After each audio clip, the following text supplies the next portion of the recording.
que você faz quando Deus muda seus planos?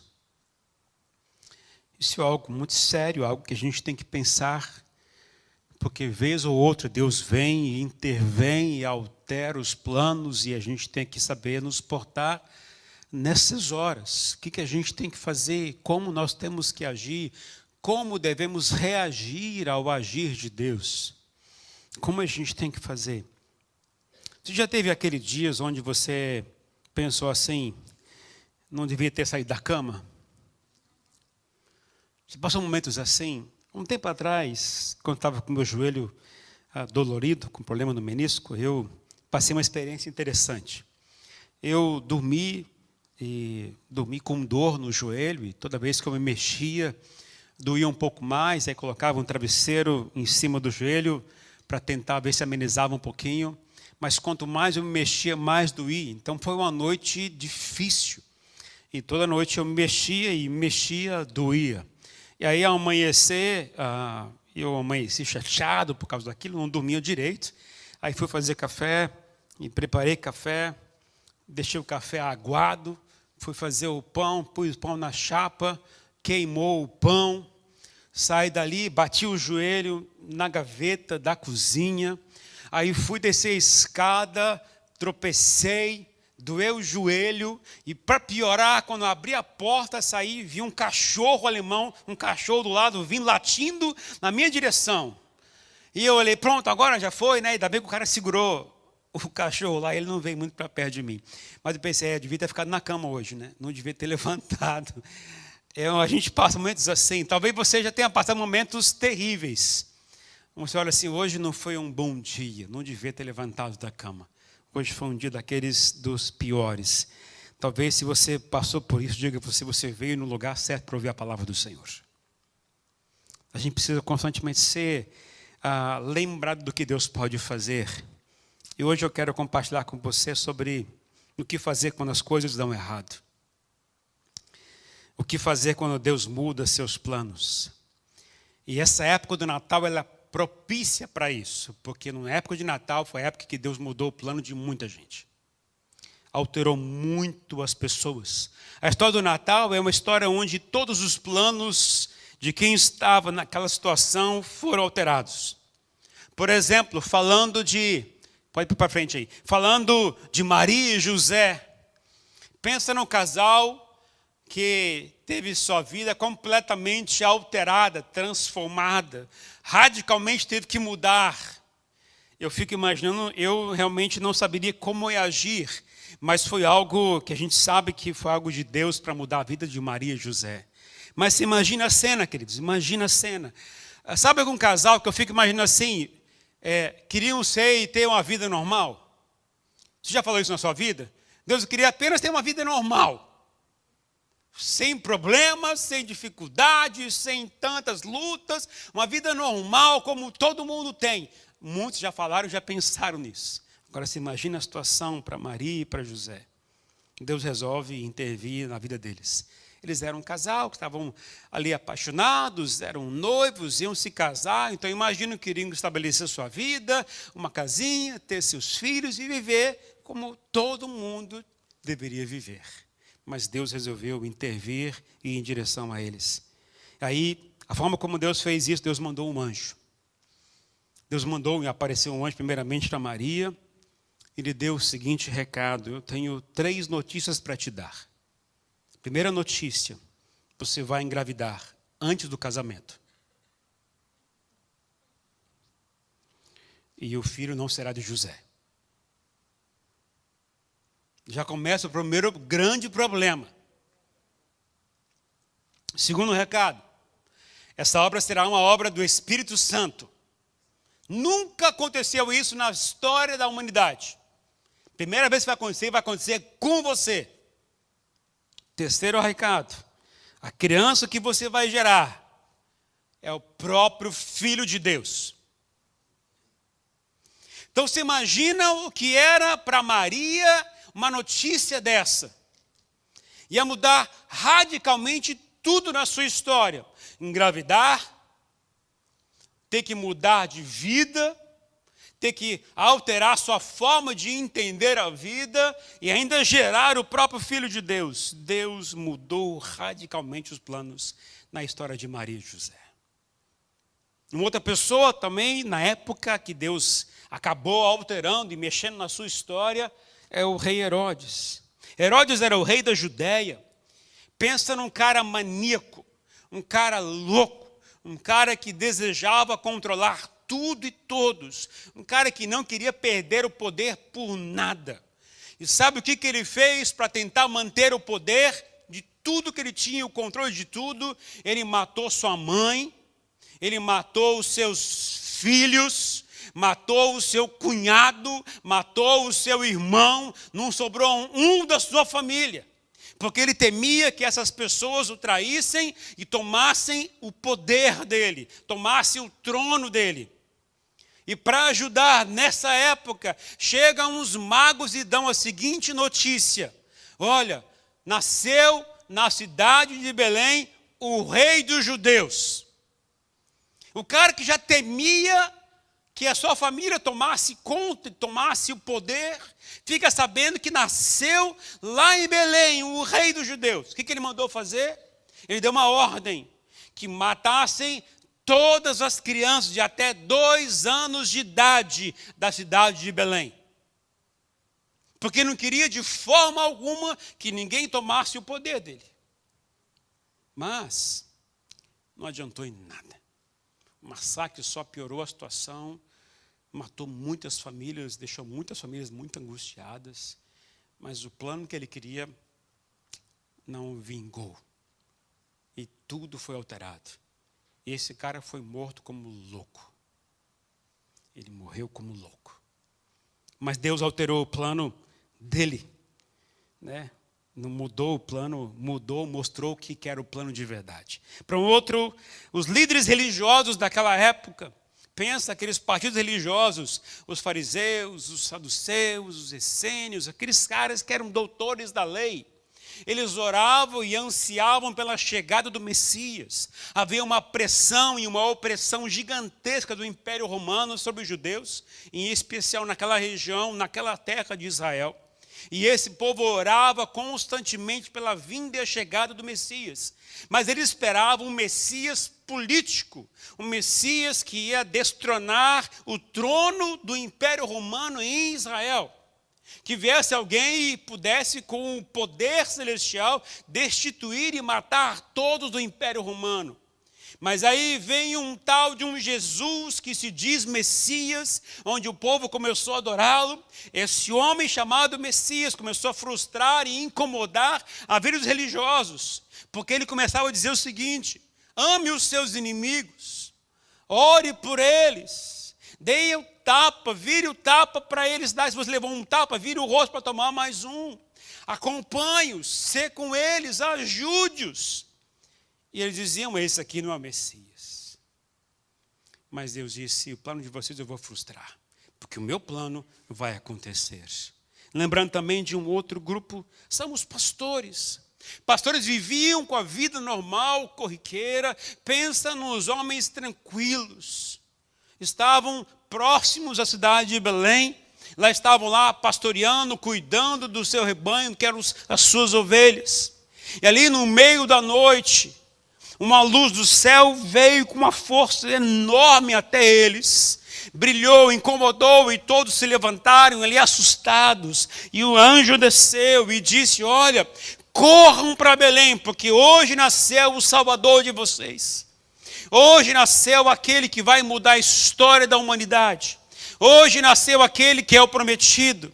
Eles com a vidinha deles normal, corriqueira, nada diferente, iam se levantar no dia seguinte, levar suas ovelhas para colocar no aprisco, cuidar delas, cuidar das feridas, trazer tudo, uma vidinha normal. Mas Deus resolveu intervir e alterar completamente a história desses homens também. E esses homens saíram então correndo e foram em direção a Belém e lá encontraram o menino Jesus. Esta e muitas outras histórias que eu poderia contar, conta a história de planos frustrados, de rotinas frustradas, mas uma alteração completa e radical na vida desses homens, dessas pessoas. Porque Deus disse: eu vou mudar a a história de vocês. Eu vou mudar o plano de vocês. Talvez no ano de 2018, algum de vocês já passou a experiência de Deus mudar os seus planos. Talvez algum de vocês já passou a experiência nesse ano de momentos onde Deus mudou completamente a sua história, mudou o rumo, mudou a perspectiva, mudou o seu olhar e mudou a forma como você deve lidar com a vida. Talvez tenha acontecido com você. Agora deixe-me deixar muito claro com você uma coisa. Tudo que acontece com você em sua vida não é a vontade de Deus. Guarda bem o que eu estou te dizendo. Tudo que acontece com você na sua vida não é a vontade de Deus. Muitos dos problemas que a gente passa são consequências de nossas decisões erradas, atitudes equivocadas, pensamentos errados, palavras erradas, reações erradas. E não somente do que nós fazemos de errado, mas também muitas coisas que nós sofremos são consequências do que os outros estão fazendo para nós. É o que nós fazemos, nós herdamos, e que outros fizeram e fazem, também nós colhemos. E sofremos por isso. E a consequência disso é que nós nos machucamos, nós acabamos machucando os outros, e outros também acabam nos machucando. Tudo isso é para mostrar que o mundo está corrupto, está perdido, está em pecado. Nós vivemos num mundo pecaminoso, um pecado onde as pessoas cometem erros, onde as pessoas sofrem por consequência do pecado que domina o ser humano. Por isso eu volto a falar, nem tudo que acontece no mundo é a vontade de Deus. Nem tudo que acontece no mundo é a vontade de Deus. Queridos, o estupro não é a vontade de Deus. A molestação não é a vontade de Deus. O abuso não é a vontade do Senhor. Doenças, câncer, Alzheimer, isso não é a vontade de Deus. O preconceito, a discriminação, isso não é a vontade de Deus. Tudo isso é por causa do pecado que está dominando o mundo. Tudo isso é porque o mundo está corrupto, perdido. E a gente vive nesse mundo. E é por isso que Jesus ensinou uma oração. Ele disse, na oração ele ensinou, e a gente tem que orar, a gente ora muitas vezes isso. Senhor, seja feita a tua vontade, assim na terra como no céu. E isso me ensina uma verdade. Significa que a vontade de Deus é feita perfeitamente no céu. E quase nunca feita na terra. No céu acontece de forma perfeita, mas aqui na terra não acontece isso. Sabe por quê? Porque Deus deu ao homem e à mulher o livre-arbítrio. Esse homem tem o direito de escolher, a mulher tem o direito de escolher, fazer atitude, escolher posicionamento, escolher aonde quer seguir na vida, o que vai fazer, escolher a vida. E muitas vezes escolhemos o caminho errado. Isso é porque Deus nos deu o livre-arbítrio. Ele não nos fez robôs. Ele nos deu o livre-arbítrio, ou seja, você tem direito de escolher o que você quer fazer, direito de escolher o seu destino, direito de escolher o que você vai fazer na sua história, na sua vida, na sua família. Você pode fazer isso. E por isso não podemos culpar a Deus pelo que acontece no mundo. Na verdade, o mundo está aí com todos os caos, mas Deus, Ele intervém e diz, eu vou fazer algo especial na sua vida. Mas para isso, eu vou ter que mudar os seus planos. E aí o Senhor diz através do profeta Jeremias, Jeremias 29, 11, diz o seguinte, porque sou eu que conheço os planos que tenho para vocês, diz o Senhor. Planos de fazê-los prosperar e não de causar dano. Planos de dar a vocês esperança e um futuro. Às vezes quando olhamos para nossas vidas, dizemos, onde está o plano de Deus? Onde está Deus que eu não estou vendo? Por que meus planos que eu considero bons não se concretizam? Por que eu não estou conseguindo prosperar? Por que eu estou tendo tanto problema com saúde? Por que os meus sonhos são inatingíveis?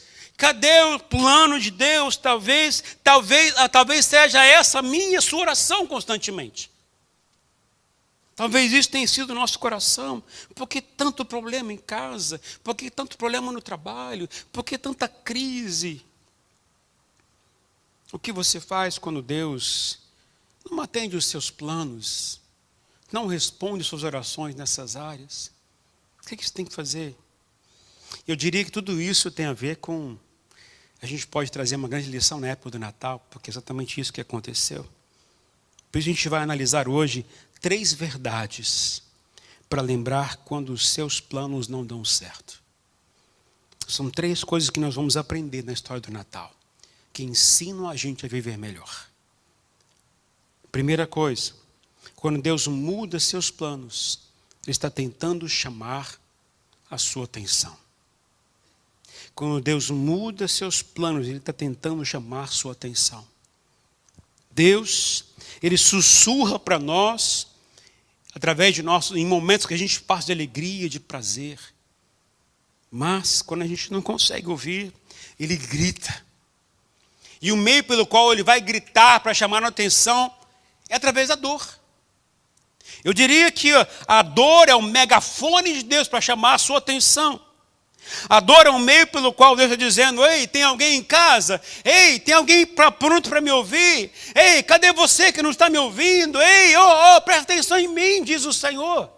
E Ele vai usar um meio mais difícil, que é a dor. É a doença. São as tragédias da vida, que na maioria delas não são provocadas por Deus, mas Deus usa essas coisas para nos chamar a atenção. Dá ênfase maior para chamar a atenção.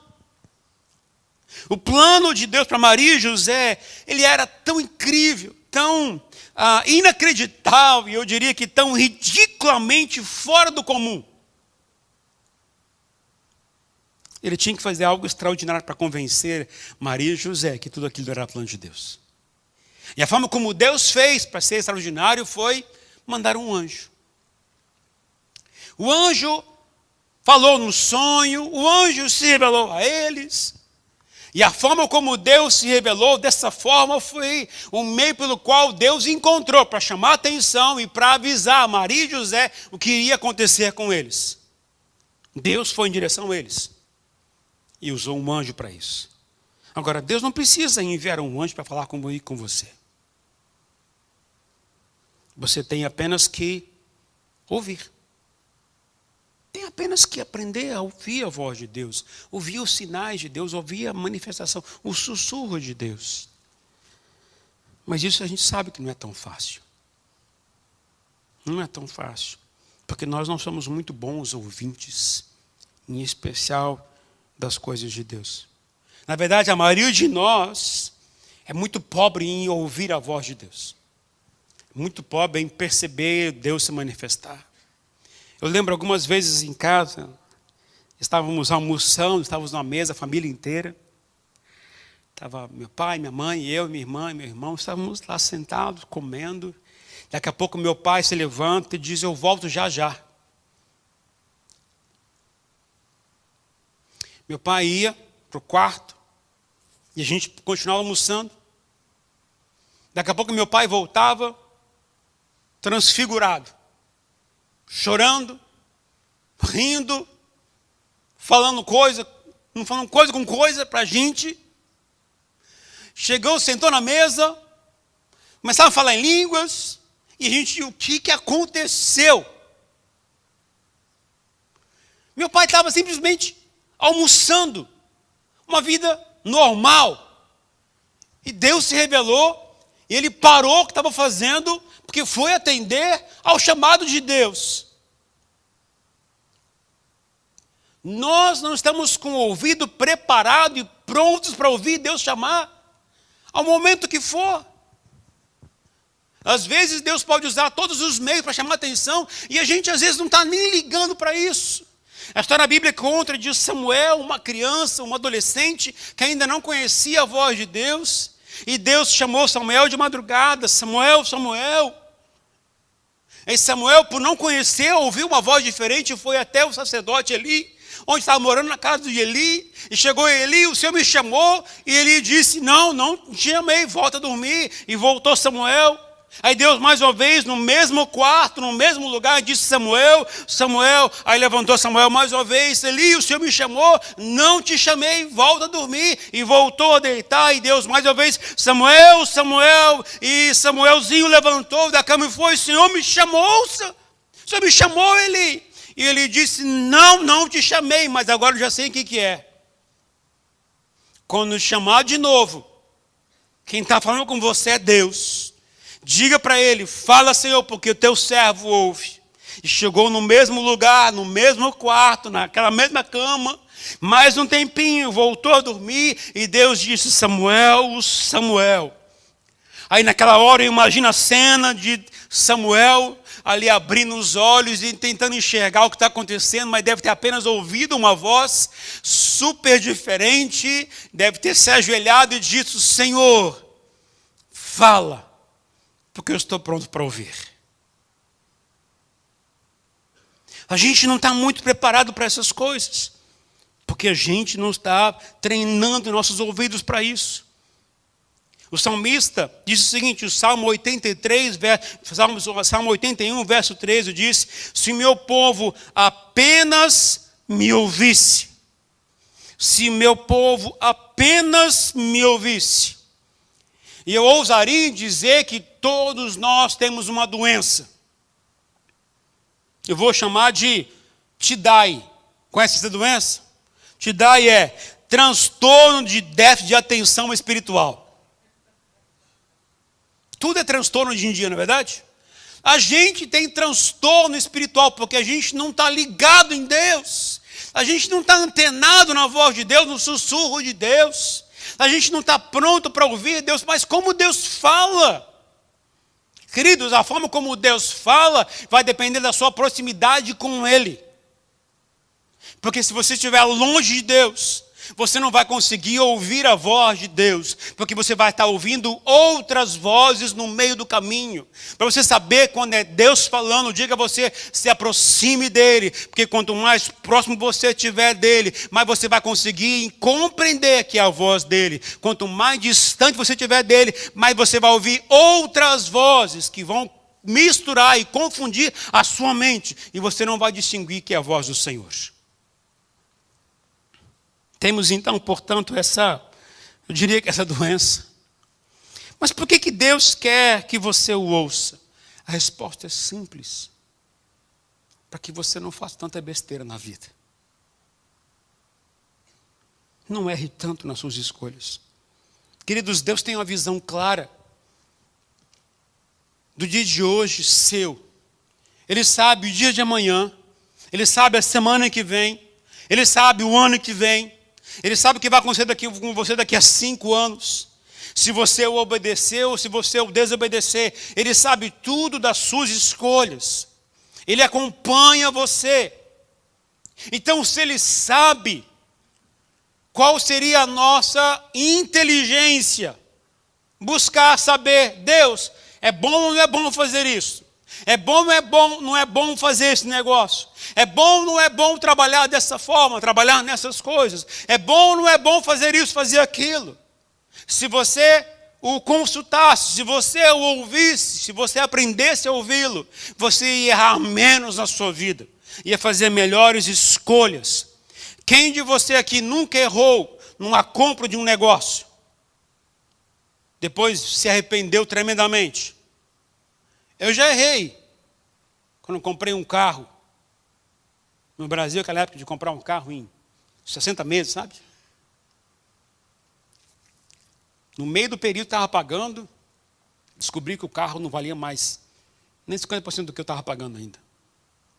Joguei dinheiro fora. Desperdício.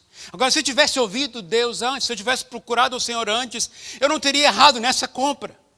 Não teria errado nessas escolhas. Nós erramos nisso. A palavra diz o Senhor, e lá diz o seguinte, em Provérbios 14, 12. Há caminho que parece certo ao homem, mas no final conduz à morte. Há caminho que parece certo, parece bom ao homem, mas no final conduz à morte. Sabe o que está dizendo aqui, queridos? Que muitas das nossas decisões, essas que a gente toma no dia a dia, podem nos levar a uma rua sem saída. Podem nos levar a ter que retroceder, a voltar atrás e refazer o nosso caminho. Se você tivesse ouvido Deus antes, não teria errado nessa escolha, não teria errado no caminho. Se você tivesse seguido o GPS espiritual, você não teria errado a rua por onde você entrou.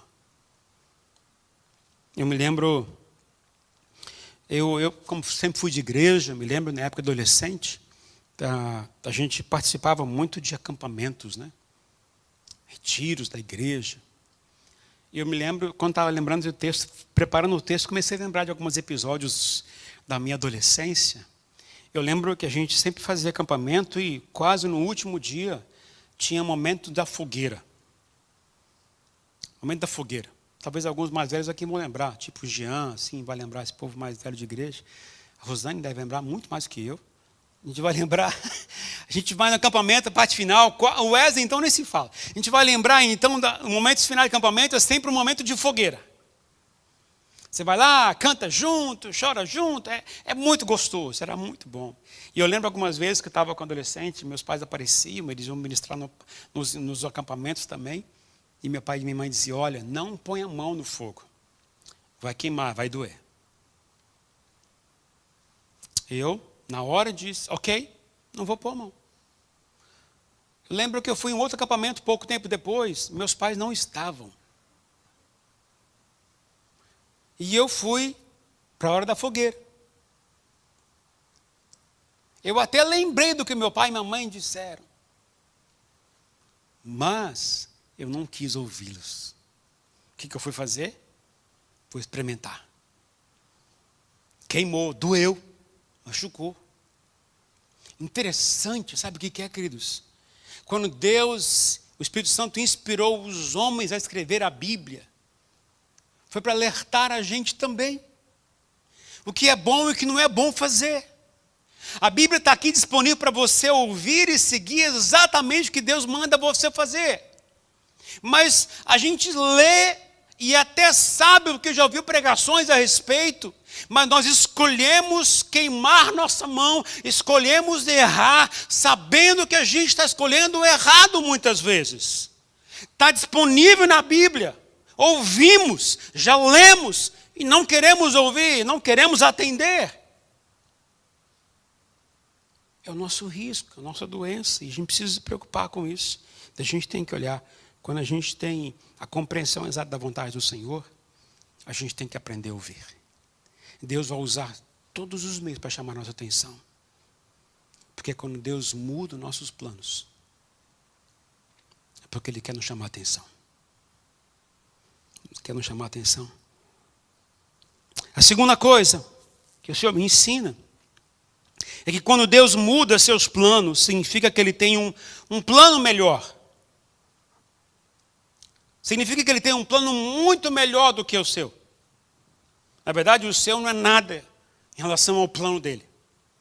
E olhando a Bíblia, vamos olhar mais ou menos o mesmo texto de Jeremias. Jeremias disse, Jeremias 29, 11 diz, porque sou eu que conheço os planos que tenho para vocês, diz o Senhor, planos de fazê-los prosperar e não causar dano, planos de dar a vocês esperança e um futuro.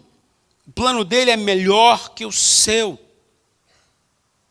O Senhor está dizendo, eu tenho bons planos para vocês.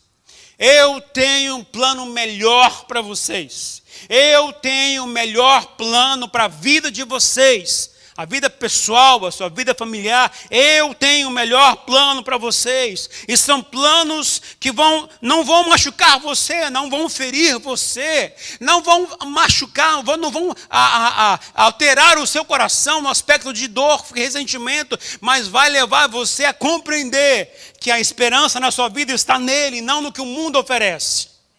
São planos bons. São planos bons. Mas Ele não vai forçar você a seguir o plano dEle. É uma escolha que você faz. É uma escolha que eu e você fazemos. Nós escolhemos os nossos planos que são pequenos em relação ao plano do Senhor.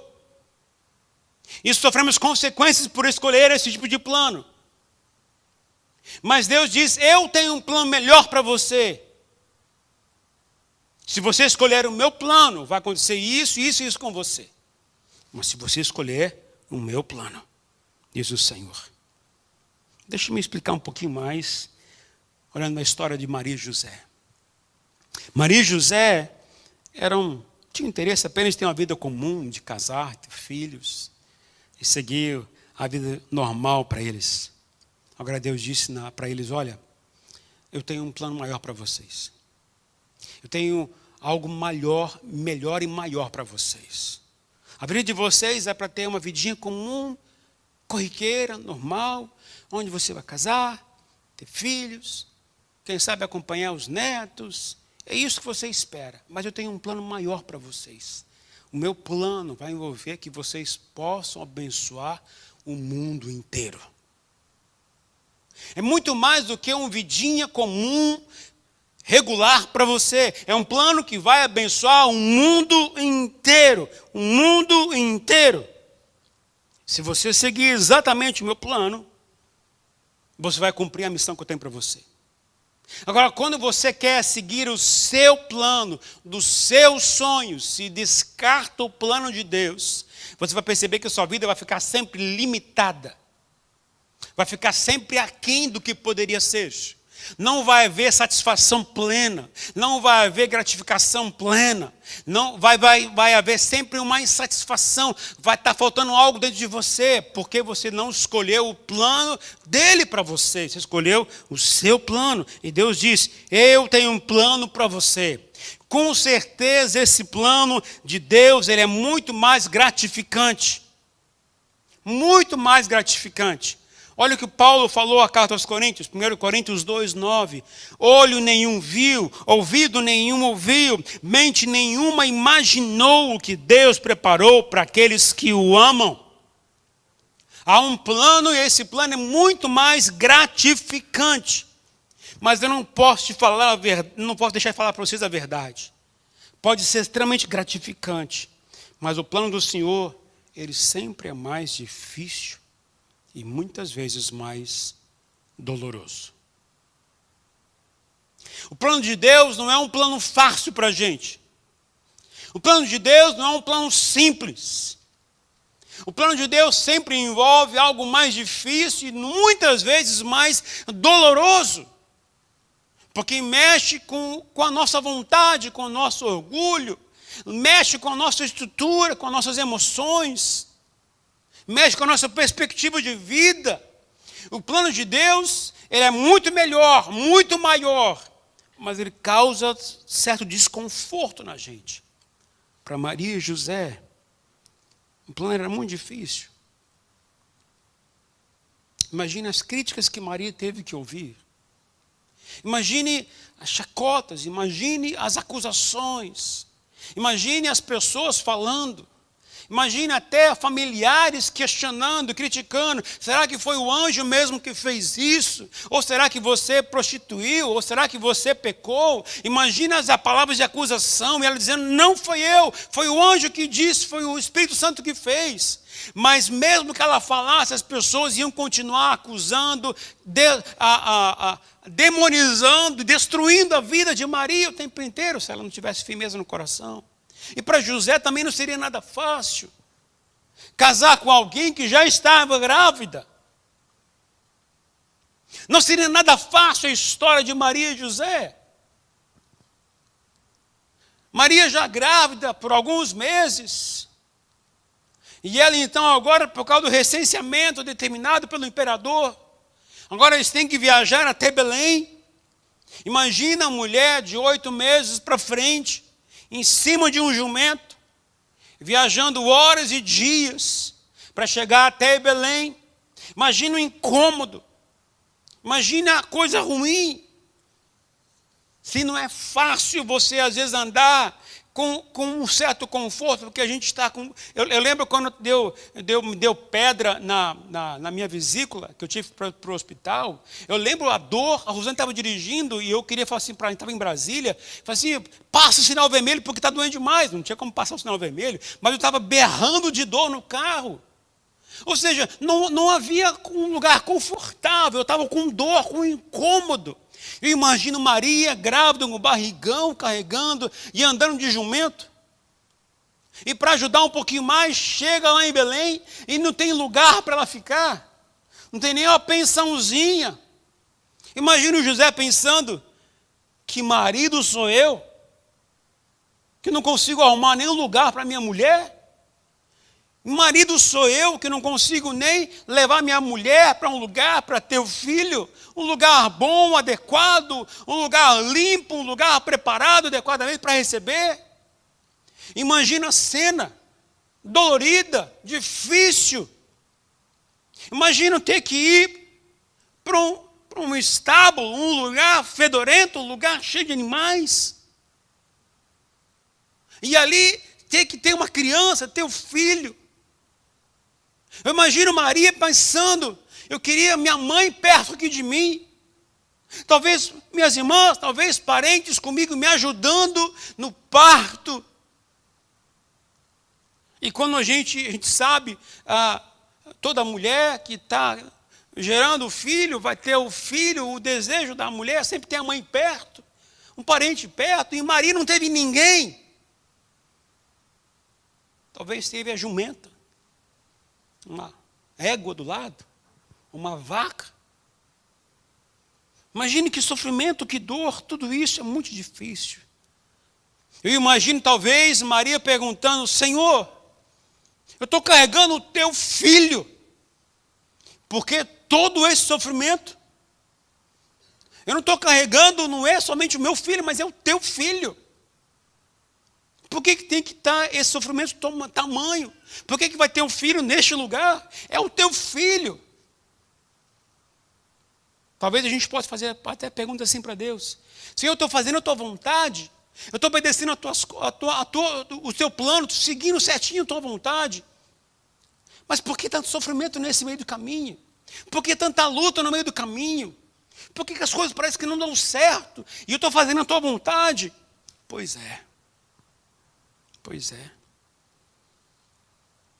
Quando Deus muda nossos planos, Ele também quer nos ensinar uma verdade. Jesus disse o seguinte aos seus discípulos, lá em João 13, 7. Você não compreende agora o que eu estou fazendo a você. Mais tarde, porém, entenderás. Essa fase de perguntar tantas coisas, por que o sofrimento, por que tamanha dor, por que tudo isso, por que, sabe, essas questões nos levam às vezes a ficar numa grande crise com Deus, até questionar Deus, até brigar com Deus, e brigar com as pessoas perto da gente. Isso mexe com a estrutura emocional, uma estrutura intelectual nossa. Aí Jesus vem e diz, meu filho, espera um pouquinho. O que eu estou falando com você agora, você não vai entender. Mas amanhã eu vou te explicar. Mas aguenta firme, aguenta firme, aguenta firme. Quando os seus planos não acontecem, Deus muda, você precisa lembrar que Ele está tentando chamar a sua atenção. Ele tem um plano melhor para você. Um plano muito maior. Com certeza muito mais gratificante, mesmo que seja difícil e doloroso. E a terceira coisa que o Senhor me ensina é que quando Ele muda seus planos, é porque Ele quer que você aprenda a confiar nele. Talvez essa seja a parte mais difícil, aprender a confiar nele. Imagine a história de Maria e José. Homens, se coloque no lugar de José. Você acreditaria na Maria? Você ia aceitar a palavra da sua noiva dizendo que está grávida do Espírito Santo? Você ia dizer, ok, sei. Quem foi? Você não vai aceitar como natural, vai? E quando nascer, vai fazer DNA para saber quem é o cara ainda. É ou não é verdade? Mas qual foi a forma que Deus quis acalmar o coração de José? Enviando o mesmo anjo que falou com Maria, falei, foi o anjo Gabriel, foi chamado José num sonho de José, num sonho ainda. Você acredita em sonho? No sonho, Gabriel aparece, olha, aguenta firme, cara, porque o que ela está tendo foi gerado por mim, foi gerado pelo Espírito Santo. E Deus está dizendo isso. Casa com ela. Casa com ela. José teve que aprender a confiar na palavra de um anjo. José teve que aprender ali a depositar toda a sua confiança na palavra de um anjo em um sonho. É fácil isso? Não. Não é nem um pouquinho fácil. Mas é o que Deus quer que a gente aprenda. A confiar nele. O pastor Rick Warren disse certa vez o seguinte: às vezes você não sabe que Deus é tudo o que você precisa, até que Deus seja tudo o que você tem. Isso é uma grande verdade. Quando você souber quem é Deus, que você depende somente dele, aí você vai ver que a história vai mudar na sua vida. O profeta Jeremias também disse, Jeremias 29:13 diz: vocês me procurarão e me acharão quando me procurarem de todo o coração. Vocês me procurarão e me acharão quando me buscarem de todo o coração. De todo o coração. Para confiar em Deus, você precisa primeiro procurar conhecê-lo. Você precisa procurar a Deus, investir tempo para conhecer o Senhor, investir tempo para poder conhecer quem é Deus, o que Ele faz, como Ele age, como Ele não age, o que Ele faz, o que não faz. Tem que aprender, e como se conhece isso, como se consegue procurar o Senhor. Naturalmente é orando, não tem segredo. É orando, se aproximando mais dEle, lendo a palavra do Senhor, conhecendo mais a Deus na palavra de Deus. Estando em comunhão com os irmãos, frequentando a igreja, frequentando as reuniões, participando de grupo pequeno, ou seja, se envolvendo com as coisas de Deus. Porque isso vai alimentar a sua fé. A fé, diz a palavra do Senhor, vem pelo ouvir e ouvir pela palavra do Senhor. E a palavra do Senhor também diz em Hebreus capítulo 11, verso 6, que sem fé é impossível agradar a Deus. A forma com a qual você vai começar a conhecer quem é Deus tem que ser pela fé. Se você quer que Deus abençoe sua vida, seu trabalho, seus negócios, sua família, você precisa dar atenção àquilo que Deus dá mais atenção. Senão isso não vai acontecer com você. Não vai acontecer na sua história. Não vai mudar a sua vida. Você precisa se posicionar a favor de Deus, procurar a Deus, desejar Deus, ansiar por Deus, querer mais a Deus. Isso tem que ser algo diário, constante. Tem que ser algo que você faz isso constantemente. Constantemente. A Bíblia diz claramente, se você procurar a Deus, você vai encontrar. Deixa eu me explicar um pouquinho mais sobre isso. Se você está passando por um problema agora, o que você não deve fazer? Presta atenção no que eu vou te dizer. O que você não deve fazer quando está passando um problema? Não procure solução. Não procure alívio. Não tente fugir da situação. Não procure uma explicação. Pare com os porquês. Se você está passando por um problema sério, busque a Deus. Procure Deus. Porque quando você fizer, você está dizendo o seguinte: eu confio mais no Senhor do que no que o mundo está dizendo, que para mim é importante. Mas como eu não vou procurar a solução? Estão percebendo? Você confia mais em você ou mais em Deus? A sua crise, sua maior necessidade, o que é? É solução ou é Deus? E eu ouso dizer a você, o seu maior problema não é a solução do seu problema. mas é você encontrar Deus. Porque quando você encontra Deus, você sabe o que é melhor para você. Ele tem um plano maior e melhor para você. Mesmo que você não acredite, Deus tem um plano maior e melhor para você. Então, antes de qualquer decisão que você tem que tomar, procure Deus. Nós lemos isso na palavra do Senhor. Procure o Senhor, como diz nós em Salmos. Se você me der ouvido, diz o Senhor, você vai errar menos, você vai tomar atitude errada, menos. Você vai escolher melhor as coisas de Deus, o plano de Deus.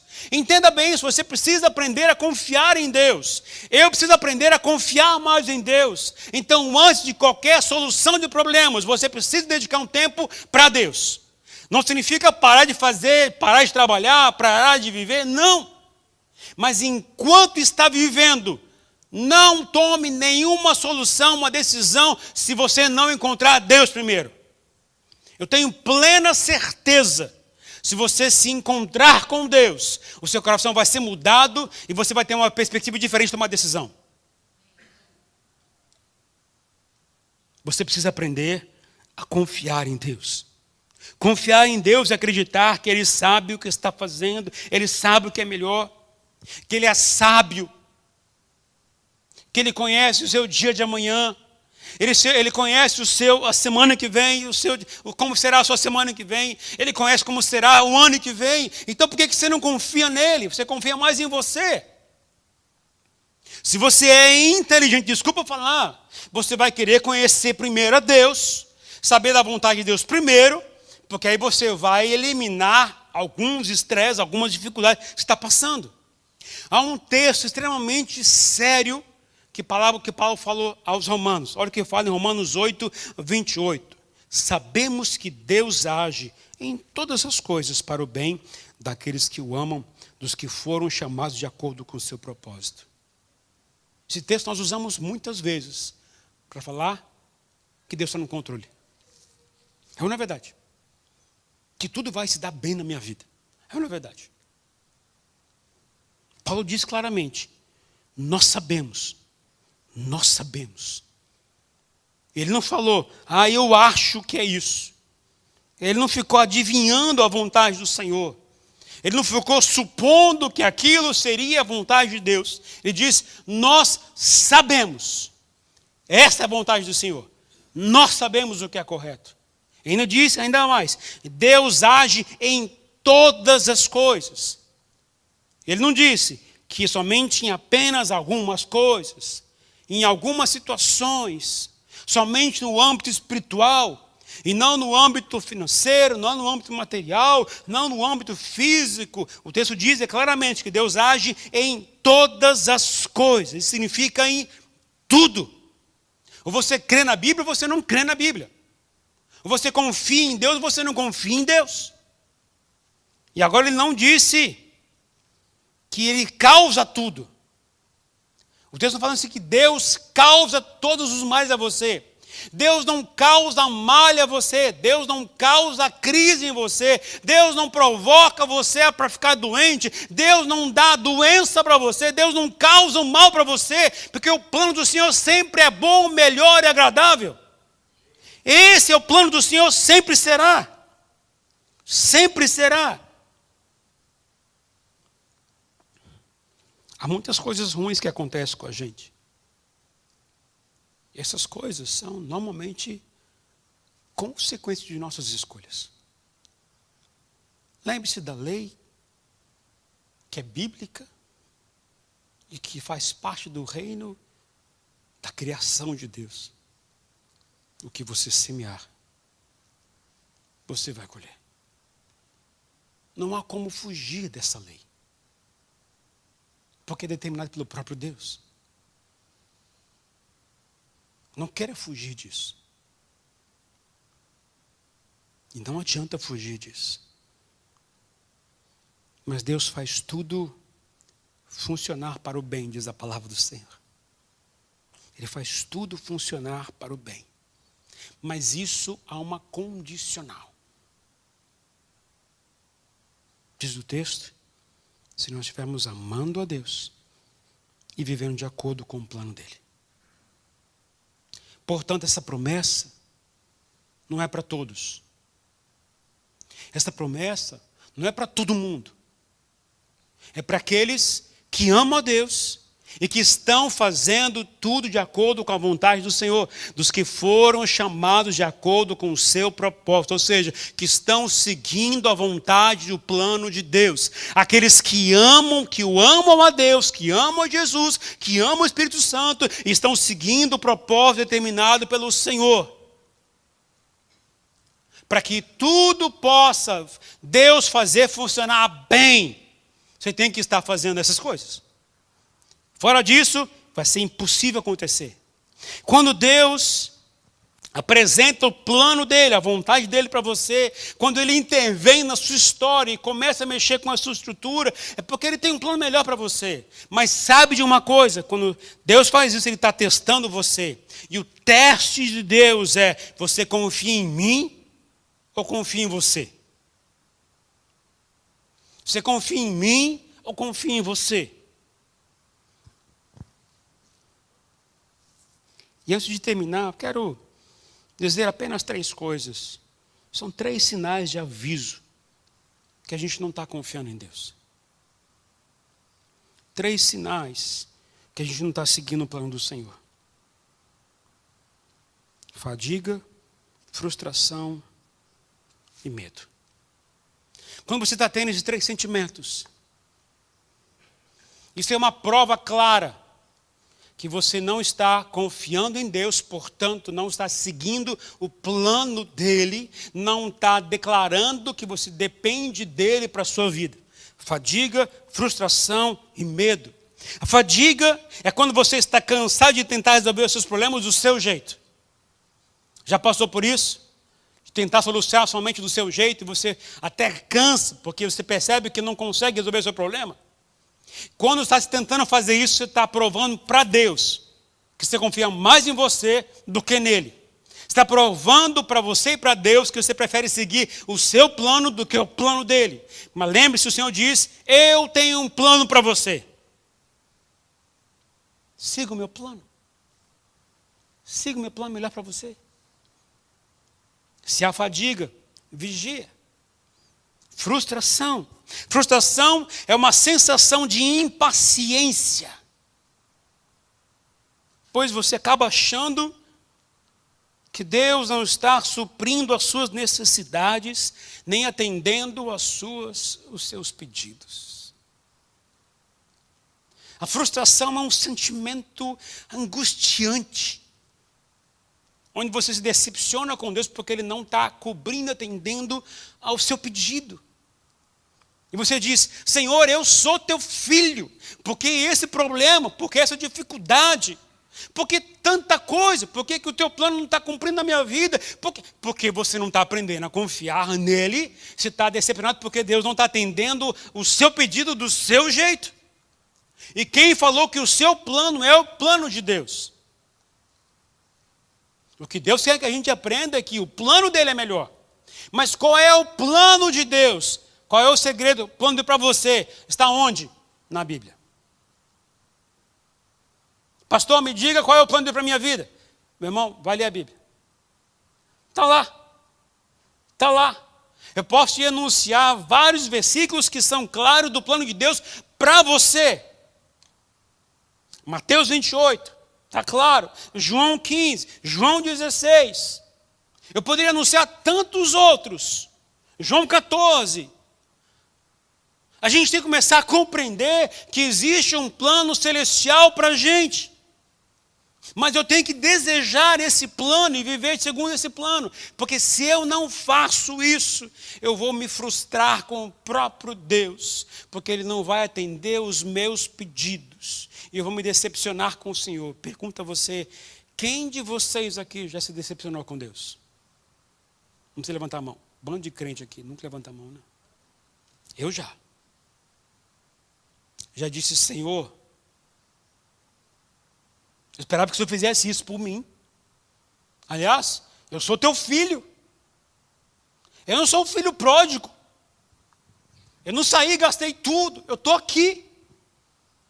Por que você não deixa eu fazer uma festa com tudo que o Senhor tem para a minha vida? E Deus disse, tudo isso aqui é teu, meu filho. O problema qual que é?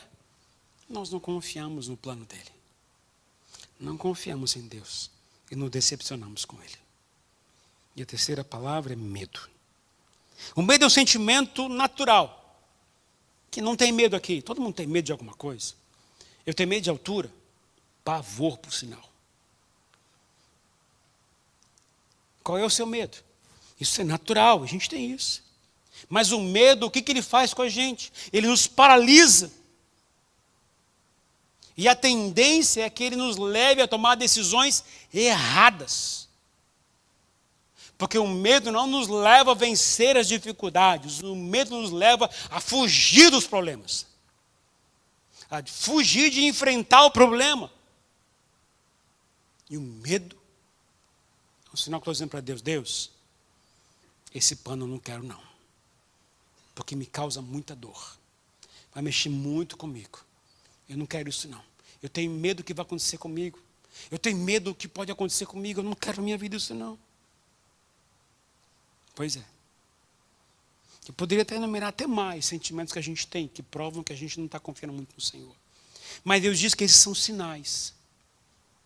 São sinais de alerta para a gente. E eu termino dizendo, por tudo isso, Deus enviou o seu Filho Jesus. Porque a gente é ruim. A gente não gosta de ouvir muito Deus. A gente não está nem preparado para ouvir muito Deus. Mas Deus diz, por causa disso, eu vou enviar meu Filho.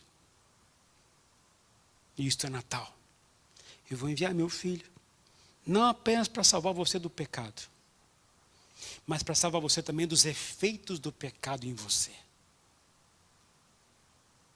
E quando você recebe esse Senhor na sua vida, você vai dizer, Ele me salvou. Ele me salvou.